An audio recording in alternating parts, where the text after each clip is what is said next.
जय हिंद दोस्तों, स्वागत है आप सभी का कल्पाक्ष आईएएस के डेली करंट अफेयर सेशन। रोजाना की तरह आज हम फिर हाजिर हैं आज के महत्वपूर्ण इवेंट्स के साथ। 17 सितंबर 2025 के उन इवेंट्स के साथ जो आपके एग्जामिनेशन में महत्वपूर्ण रोल प्ले करने वाले। जो लोग वीडियो पर पहली बार आए इसको अंत तक देखें और चैनल को सब्सक्राइब करना ना भूलें, ये जानने के लिए कि किस तरह से करंट अफेयर्स से आपके एग्जामिनेशन जो है वो सवाल निकालती है। बिना देरी के शुरुआत करते हैं आज के पहले और महत्वपूर्ण इवेंट से। 17 सितंबर आज भाई का birthday, prime minister Narendra Modi का बर्थडे, और आज प्राइम मिनिस्टर बर्थडे सेलिब्रेशन के लिए आ रहे हैं आपके अपने प्रदेश मध्य प्रदेश में। मध्य प्रदेश में धार में पीएम मोदी पीएम मित्र पार्क का इनॉग्रेशन करने वाले और साथ ही साथ कई सारी योजनाओं की शुरुआत यहां से होने वाली। तो आइए शुरुआत करते हैं और इसकी विवेचना कर लेते हैं कि क्या क्या चीजें आज प्राइम मिनिस्टर नरेंद्र मोदी के जन्मदिन के रूप में पूरे भारत में और मध्य प्रदेश के लिए महत्वपूर्ण होने वाला। तो अगर बात की जाए तो प्रधानमंत्री नरेंद्र मोदी 17 सितंबर को मध्य प्रदेश के धार जिले का दौरा करेंगे। कई महत्वपूर्ण अभियान योजनाओं की शुरुआत जैसे स्वास्थ्य, पोषण, महिला सशक्तिकरण, आदिवासी विकास, औद्योगिक जो प्रगति उन पर केंद्रित रहेगा, जिसमें विशेष रूप से स्वस्थ नारी सशक्त परिवार और 8वां राष्ट्रीय पोषण माह जो है उसका, आदि सेवा पर्व और पीएम मित्र पार्क का उद्घाटन जो है वो शामिल। अगर एक एक करके इन कॉन्सेप्ट को समझा जाए तो क्या कहता है सुनिए। सबसे पहले बात कर लेते हैं स्वस्थ नारी एवं सशक्त परिवार और 8वां राष्ट्रीय पोषण माह की। 17 सितंबर से 2 अक्टूबर तक देश भर में सरकारी स्वास्थ्य संस्थाओं में यह आयोजित होगा। जो भी नॉन कम्युनिकेबल डिसीज होती हैं, एनीमिया, टीबी, सिकल सेल जैसी बीमारियों की जांच और उपचार की शुरुआत इसमें की जाएगी। इसके अलावा अगर बात की जाए तो दूसरे है आपकी मातृत्व प्रधानमंत्री मातृ वंदना योजना, जिसमें 10 लाख महिलाओं को सीधे डीबीटी डायरेक्ट बेनिफिट ट्रांसफर के माध्यम से लाभ पहुंचाया जाएगा। अच्छा, प्रधानमंत्री मातृ वंदना योजना है क्या, किस मुद्दे पर बात करती है, आप कमेंट बॉक्स में लिखना ना भूलिएगा। आगे बढ़े, सुमन सखी चैटबॉट की शुरुआत की जाएगी, जिसमें मातृ और शिशु स्वास्थ्य जागरूकता के लिए डिजिटल इनोवेशन जो है वो है। सुमन सखी ये वही सीरी है जो सीरी का देसी रूप है, मतलब अब जो सवाल आप सीरी से पूछा करते थे सुमन सखी से पूछ सकते हैं, जो महिला स्वास्थ्य और शिशु स्वास्थ्य से संबंधित रहेगी। इनके अलावा अगर बात की जाए तो सिकल सेल कार्ड का वितरण किया जाएगा। 1 करोड़वां कार्ड मध्य प्रदेश में वितरित होगा। सिकल सेल रोग से लड़ाई की मजबूती मिलेगी। आदि सेवा पर्व यहीं से शुरू होने वाला है, जिसमें आदिवासी क्षेत्र में स्वास्थ्य, शिक्षा, कौशल विकास, पोषण, आजीविका, स्वास्थ्य, जन संरक्षण, पर्यावरण संरक्षण आदि पर काम होगा। ट्राइबल विलेज एक्शन प्लान यहां बनाया जा रहा है, जिसमें ट्राइबल विलेज विजन 2030 की शुरुआत होगी। इन सबके साथ एक एडिशनल काम हो रहा है आपका पीएम मित्र पार्क को लेकर, जिसमें 2150 एकड़ में फैला एक विश्व स्तरीय वस्त्र पार्क जो है वो बनाया गया, फैब्रिकल।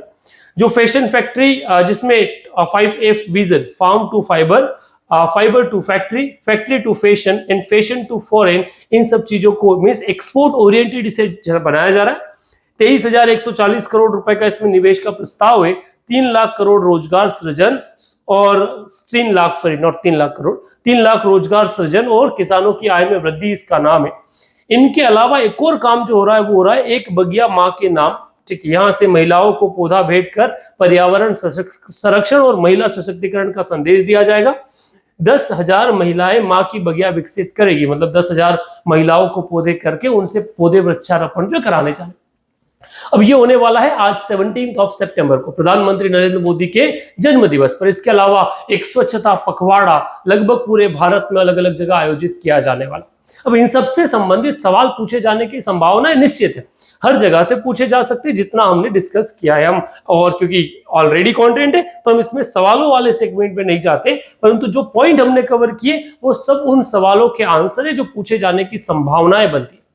आगे बढ़ते, अगली न्यूज को कवर करते जो महत्वपूर्ण है, और वो है आपके यूनेस्को को लेकर। भारत के न्यू दिल्ली का जो Indira Gandhi centre of arts है, वहां पर एक बैठक जो हुई, जिसमें कई देशों के लोग और भारत के minister of culture, minister of external affairs, संगीत नाटक अकादमी, ठीक है, जो Indira Gandhi centre for arts है ये, इसके अलावा मॉरिशस, सिंगापुर, न्यूजीलैंड, अलग अलग देशों के लोग भी शामिल हुए। और इन सब ने मिलकर ये बात किया कि जो छठ पर्व है उस छठ पर्व को, महापर्व को UNESCO intangible cultural heritage list में क्या करना चाहिए, शामिल करना चाहिए। चलो इस न्यूज की थोड़ी सी विवेचना कर ले। ये एक भारत की कल्चर को पहचान देने के लिए है, क्योंकि निश्चित जब वो यूनेस्को की लिस्ट में शामिल होता है तो वर्ल्ड प्लेटफॉर्म पर उसको नाम मिलता है और भारत का जो कल्चर है भारत की जो सांस्कृतिक धरोहर है उनको एक्सपांशन मिलता है। इसकी विवेचना करें, संस्कृति मंत्रालय ने छठ महापर्व को यूनेस्को की इंटेंजिबल कल्चरल हेरिटेज लिस्ट में शामिल कराने हेतु बहुपक्षीय नामांकन प्रक्रिया की शुरुआत की। इसमें भारत ने संयुक्त अरब अमीरात, सूरीनाम, नीदरलैंड, मॉरिशस, फिजी देशों का सहयोग आमंत्रित किया है, जहां बड़ी संख्या में भारतीय प्रवासी छठ पर्व मनाते हैं। कहां आयोजित हुआ? इंदिरा गांधी राष्ट्रीय कला केंद्र जो न्यू दिल्ली में स्टैब्लिश है, जिसमें यूएई, सूरीनाम, नीदरलैंड के राजनयिक प्रतिनिधि प्लस संस्कृति मंत्रालय, ministry of external affairs, Indira Gandhi centre, संगीत नाटक अकादमी, ये सारे लोग इसमें शामिल हुए। छठ महापर्व की विशेषता देखें तो ये सूर्य देव और छठी मैया का उपासना है।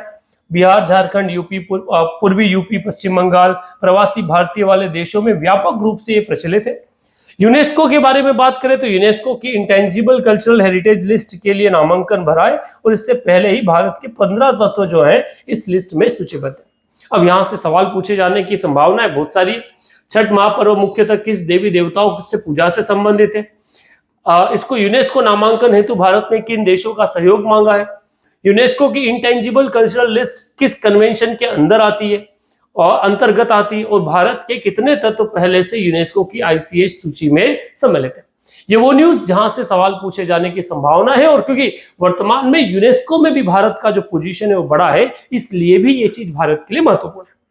आगे अगर बात की जाए अगली महत्वपूर्ण चीज की, तो ये चेस से है। वैशाली ने, जो एक चेन्नई से बेस्ड एक चेस प्लेयर है, उन्होंने फीडे ग्रैंड स्विस जो है वो जीत लिया है और क्वालिफाई किया है कैंडिडेट्स टूर्नामेंट के लिए।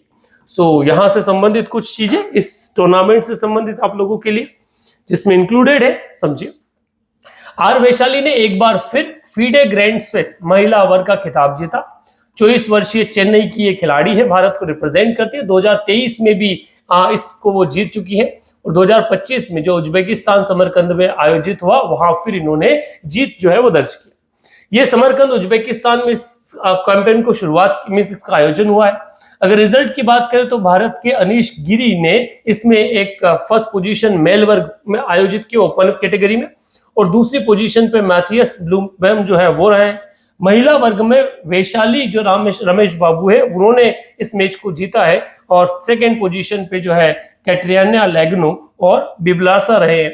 इनमें से ये वो खिलाड़ी है जिन्होंने आने वाले टूर्नामेंट में भी अपना एंट्री जो है वो सुनिश्चित कर लिया है। अब यहां से किस तरह के क्वेश्चंस पूछे जा सकते हैं तो समझिए। फीडे ग्रैंड स्विस 2025 का खिताब किसने जीता? आर वैशाली किस शहर से ताल्लुक रखती है? फीडे ग्रैंड स्विस 2025 कहां पर आयोजित हुआ? ये बेसिक एंड फंडामेंटल क्वेश्चंस आपकी एग्जामिनेशन में देखे जा सकते हैं। ये वो इवेंट थे गाइस जहां से सवाल पूछे जाने की संभावनाएं प्रबल। And at last the question of the day.